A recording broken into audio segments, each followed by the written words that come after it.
What's happening, you guys? Alright, it is Thursday, what's that, the 9th? Yeah, 9th of May. Oops, someone just got lit up there. We are currently northbound on Interstate 41, almost just south of Green Bay, Wisconsin. We're going to be picking up our reload here tonight at the JBS facility here in Green Bay. Same place you guys saw me picking up from, I don't know, a few weeks ago, something like that. Once again, so this load is actually ready to go early, way early. It's not really due for pickup until Saturday morning at, I think, like 8 a.m. or something along that line. But it's, you know, and I got a message earlier this, I think earlier this afternoon saying it's already ready to go. So, I just went ahead and finished doing what I, you know, the stuff I was doing in Toma after that delivery, you know, after I slept and all that kind of crap, and decided to, yeah, let's go ahead and get rolling now. Now, I know a lot of you guys are a little bit averse to driving at night. What's this guy doing? 58? No, I got 2.7 to go before the turn. Yeah, we're going to be hitting, what's that highway up here? 172. Now, 172, which will basically cut us over toward Interstate 43. We're not going to actually use 43, but that highway will take us toward 43. Anyway, now I tend to prefer driving at night myself. Not as much traffic out here. Not as many people playing road yo-yo or other stuff or being in each other's way, including mine, to deal with. So it's and then when I'm done driving at the end of my shift, like, you know, usually it might be like 4 or 5 in the morning or something. Oh yeah, there's almost always people, the early birds leaving to start their days, and which means spots open up. And I don't ever have to worry about finding, having to use makeshift parking like a lot of the solar powered drivers do. So that's why. Let's get that off. So we shut up already. Okay, it's enough. Like I think I know where I need to go. 172, and then get off, I forget the name of that street over there before you get to I-43 and head north. But anyway, so, where was I now on that? That stupid thing, that damn bitch distracted me. Yeah, so, yeah, I just like to drive at night. I could wait until tomorrow morning or whatever to go pick this load up, but it's like, you know, no, I'd rather go and run overnight when the road's quiet. And there's other reasons why I want to pick it up early too. Generally, it's a good practice because, one, you could have mechanical problems en route with the load or on the way to the load, or you could have weather or traffic related issues that hold you up. We're going to exit right here. Also, especially because this load is going to California. We'll talk more about that later on. What California means, we got axle length restrictions to worry about. And you got to make sure it's not overweight as it is. And then add in California's restrictions. So if there are any issues with loading, like maybe it's too tail heavy or something, not a problem. I got plenty of time. I can always just tell them, hey, it's overweight on the axle, on the tandems. I need you guys to rework it before I can take it. Just still gives plenty of time to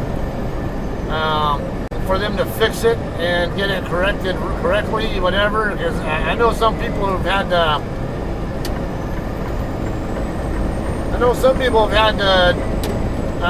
Get their loads reworked like 3 or 4 times before the shipper finally gets it right. So. Yeah, you never know. I've been to this JBS several times, and I've never had to get it reworked, so hoping it'll stay that way. I usually enjoy coming here because, you know, the loads are always ready early. And, you know, the guard shack people there are usually always friendly from my experiences. So yeah, I got no complaints. All right, so I got no complaints about JBS, but I'm gonna give you a complaint about something in general with trucking that some of you guys who aren't truckers, or maybe are going to become truckers, it might be useful for you. Okay, so now I've talked about this before. I think I've mentioned it to somebody. Now, I was watching one of this guy trucks, Josh's videos. I think from a week or so ago. Yeah, he was kind of griping about one of the frustrations about trucking. I'm not going to talk about the same topic that he was talking about, but I think he did kind of mention, touched on it. And I was like, you know what, this is definitely, and it was just, I was having one of those kind of days where nobody would leave me alone. So, now I'm going to preface this with, I'm an Asperger, so I naturally already have an inclination to want to just do my own thing a lot of times. I'm social and all that, but there's a lot of stuff I like to do that people are going to interfere with. It's just frustrating. It's like I don't have time for people right now, or whatever. Now, I know I have other trucker friends who agree with me on this, whether or not they're Aspies. And so generally, when it comes to social calls, like phone calls and stuff, we tend to not like, at least myself and some of my friends, not saying everybody, some of us don't like to socialize unless we are actually behind the wheel and on the interstate. I don't even really like to be on the phone when I'm going through urban areas, especially El Paso or places like that, or maybe areas where I'm not too extremely familiar, where there's a better chance I might miss an important way station sign or an interchange that I need to hit or something. It's best to not be on the phone at all then. But if you're just moseying down, let's say I-80 in Nebraska, where there's nothing going on, the only way station is by North Platte, or by Lincoln, and there's nothing else to worry about the rest of the way. Okay, have that. I'll freaking, But even then, I can only do so much time. I don't want to have that damn headset on my entire damn shift. I don't want to be having my time monopolized by giving other people attention, is what it comes down to. Now, I like the interaction as well, and there are times I do call my friends back, or call them, or initiate the calls and stuff, but more often than not, because of the way I am, people will call me more than I call them. And it's nothing personal, it's just the way I am personally. I have a lot of stuff I can always keep myself occupied with. I'm a Dodgers fan. Dodger game might be, they're not playing tonight, they're off, but if there's a Dodger game on, I might be listening to it, or I might want to listen to it. I don't want to be sitting there chit-chatting with buddies about this or that, whatever random bullshit, because they're bored. Or,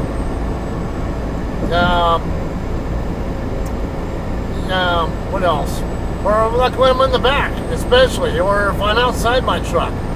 Yeah, I have certain things that are like, this is Monroe, we're going to get off right here, by the way. Shit, I never even zoomed in, so you guys can see where the hell we're going. There we go. We'll get that. So, let's say I'm in the back. There's a number of things that I would be doing back there, sleeping, doing adult kind of stuff, with myself, not with anybody else. Don't forget, I'm married and I'm not a cheater. I'm here on YouTube, by the way. Also, I don't know, I might be one to eat or something. There's times I have my own food in the fridge or whatever that I'd like to eat. And I'm not one of those guys who's keen on talking on the phone while I'm trying to eat. Like, to me, it's rude. Like, I don't want to be like, or I'm trying to take a bite and someone expects me to talk. And like, now your ass is taking second fiddle to my freaking chicken here, buddy. or my turkey or whatever I'm eating.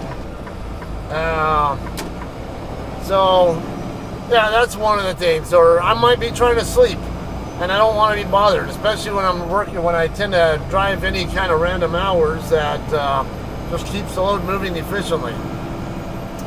Or maybe I'm working on my video editing. Maybe I want to watch a ball game of some sort on streaming platforms, or maybe I want to watch a movie or TV or something, and I don't want that being distracted. I can't watch TV while I'm driving. Well, I can, but it's not legal, and I don't. So, you know, if I want to catch up on stuff, or just, you know, I just want to unwind, not worry about having to worry about other people's attention needs or whatever, whether it's my family's or friends or whatever else, any of that. And you know, it's just, it's one of the things I deal with. And I have several friends who've expressed that they have similar concerns, you know, where they get frustrated too, and they don't like to, you know, when they're not behind the wheel, it's their me time. You don't leave me alone. Don't talk to me. You know, or even when it comes to like texting and stuff, there's like, I just freaking call me when I'm driving my truck.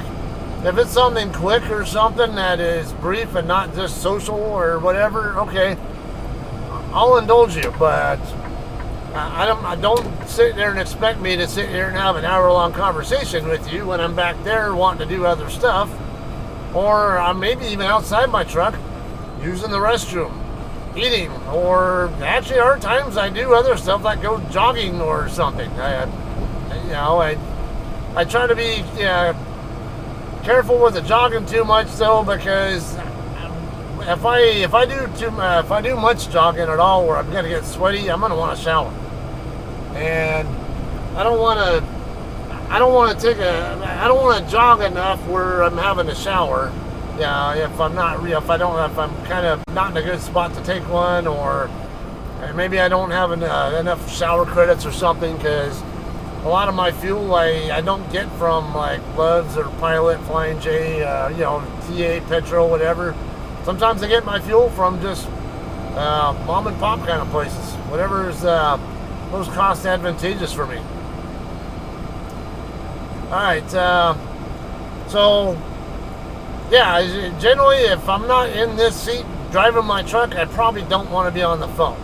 And some other people are okay with it. It's you might find that if you're not a trucker already and you become one, you might find that you're having the same issue, because there are other drivers also who do like video gaming or something, Xbox, PlayStation, or whatever all that other kind of stuff is. All right, we're almost there. Now we got two sides over here. There's a sign right here on the left side, just past this blue light here. This is where we're going to turn in.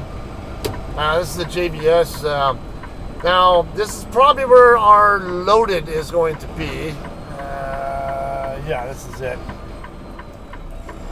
But they're going to probably have me drop my empty at the other lot, which is up the street. When you make the left right where that green light is at up there. And that's probably where I'm going to, we're going to probably check in here and then do a U-turn, drop my trailer over there.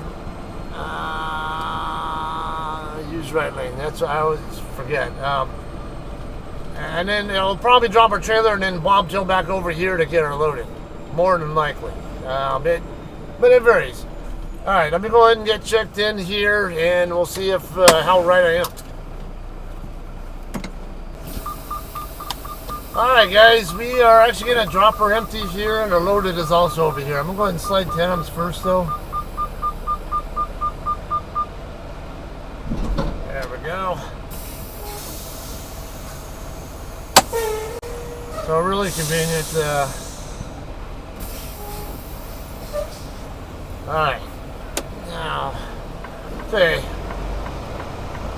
So yeah, we're going to go ahead and drop our empty over here, over here on the left, and our loaded should also be over here. Yeah, really convenient. It should be a shorter I didn't even look at how much the load weighs. I already have the bills. 41,000 pounds, so it's gonna be a heavy one. Not super duper heavy, but heavy enough. Definitely I'm definitely gonna want to scale it on the way out of here, or on the way out of town, whatever.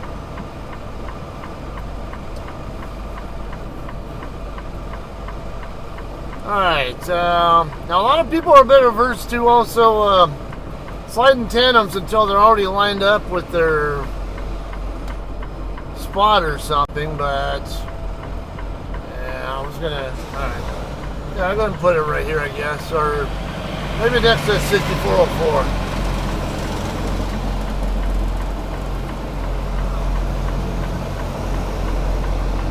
Not sure they really care which. No, as long as it's in this area.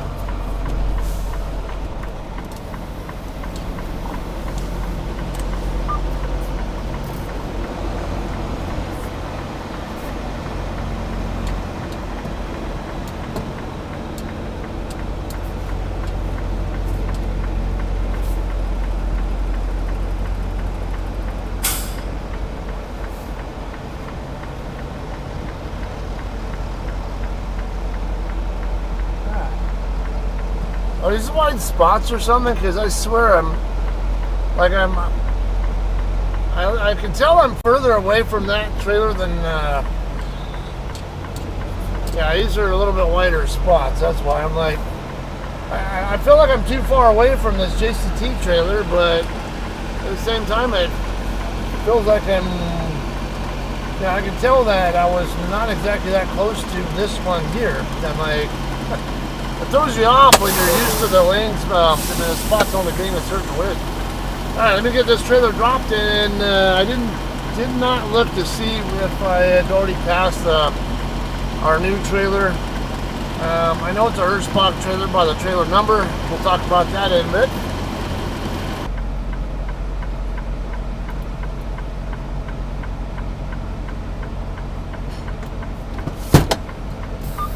Alright guys, we're unhooked now. Let's go ahead and... I could be a little more rough with it and just go straight on out, but I just don't have that habit. It's being nice to the equipment, it'll be nice to use, what I kind of think. Alright, we are good. Alright, so we're going to be looking for trailer 00144. And it's most definitely a Hirschbach trailer. I don't know if I already passed it and just wasn't. I was just more preoccupied with picking a spot to put in, and I couldn't tell if there was somebody in the yard mule getting ready to move and stuff. So, let's see. I don't think any of these are Hirschbachs. There it is, right here. All right.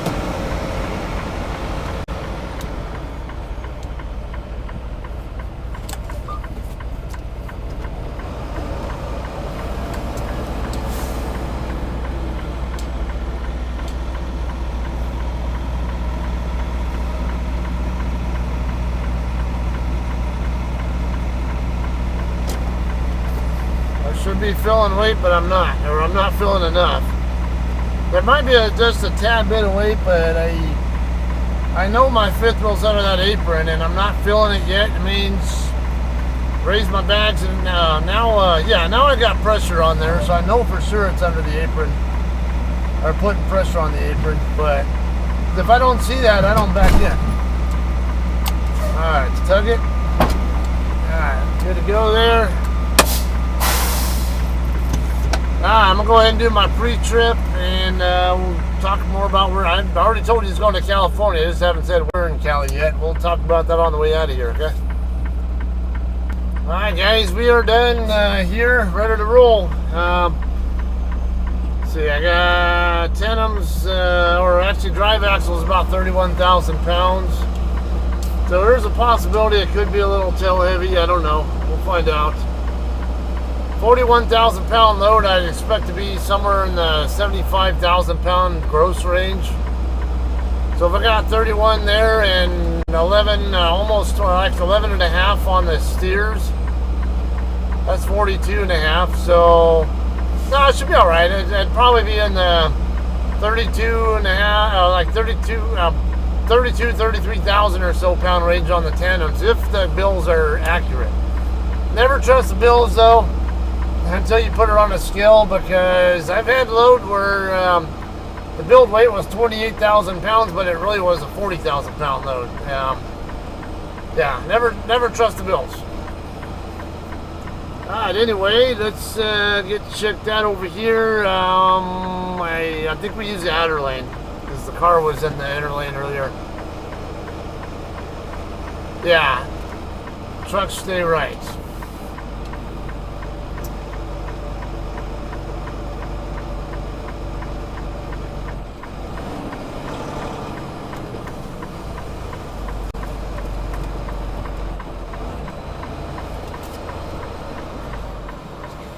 Need the bills again, or are you good? No, I should be good. I got everything I need right here. Okay.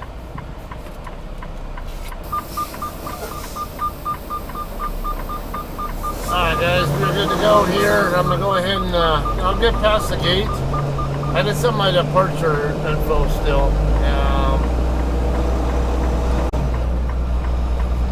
Ooh, the bunny rabbits. 2 of them.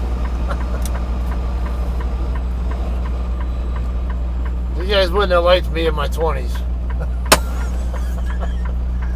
Oh, yeah. I was not nice to rabbits in my 20s.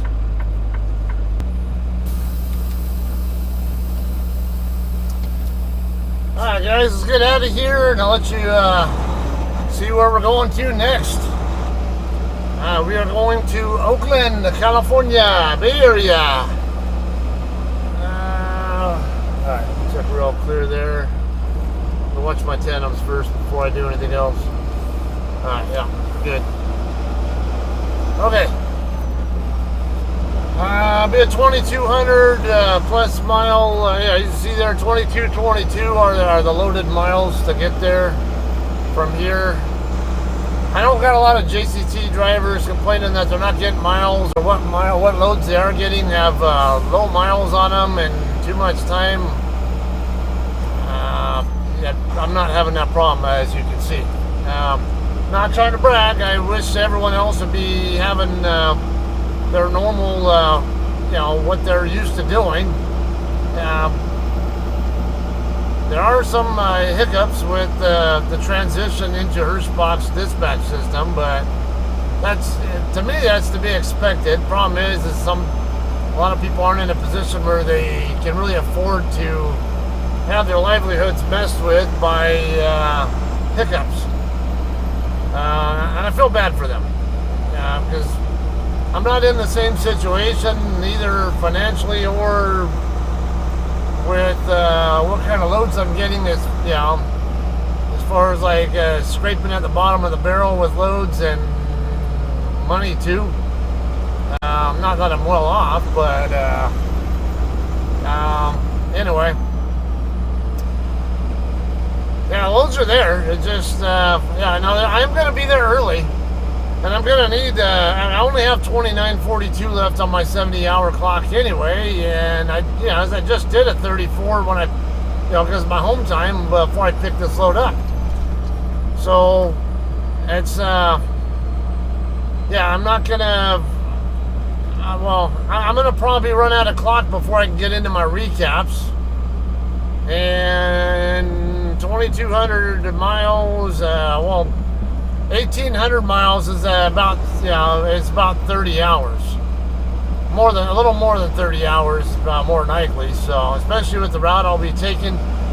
Because from here, basically we're going to go back over to Interstate 41, go south. And basically work our way over to US 151. Take that down, basically through the Madison area. And then end up actually crossing into Iowa and Dubuque. Hirschbach's main terminal is right there in Dubuque, so I might, I might even stop there for the night so I can check out that terminal. Might want to get my right steer tire looked at just to be sure that there are no real issues with it. The wear is on the outer edge of it, the shoulder area, but the shoulder area is not an area that is really of concern on DOT inspection. So it's, as long as there's no cord showing, yeah, it can be totally bald right there, and it's, yeah, because it's not a real issue. It's the tread area where the concern is.